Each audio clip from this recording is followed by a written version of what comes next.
намаз окубай орозо кармаса болобу?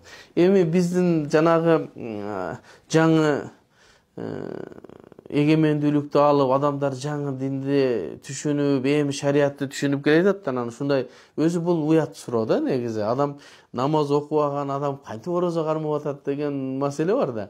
Себеби мусулман адам шариаттын бардык өкүмдөрүн аткарышы керек да. Бул шариат деген нерсе мага каалаган нерсесин аткарып, каалаган нерсемди калтырам дегендей эмес да. Мусулман болдуңбу, мусулманчылык деген нерсе, ошол мусулманчылыкка шариатыбызда Аллах буйруган нерселердин баарын аткаруу керек.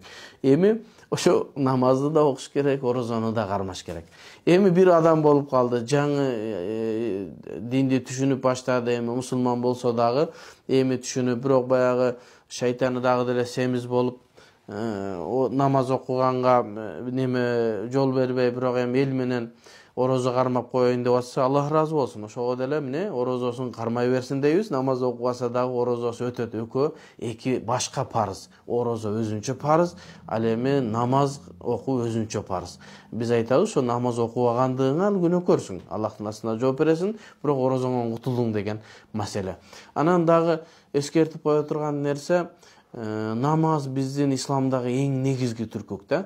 Намаздын табылуусу, намаздын бар болуусу бул шариатыбыздын жарымынын топтолгону, толукталганы деп айтат элек да. Себеби кабырда суроо дагы эң биринчи намаздан болот экен.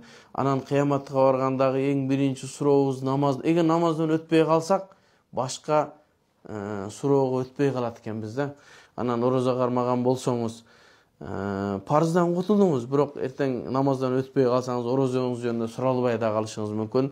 Бул эми коркутуу иретинде эмес, бир мусулман бир тууганыбызга эскертүү иретинде айтып атабыз. Себеби пайгамбарыбыз саллаллаху алейхи вассалам бизге эскертүүчү болуп келген. Пайгамбарыбыздын жолун жолдоп, пайгамбарыбыздын динин таркатып, шариат маселесин айткан бизге дагы сиздерге эскертүү мойнубузда милдет болот. Бул коркутуу, үркүтүү маселесинде эмес, балки сиздерди сактаныңыздар деген максатта гана айтып жатабыз.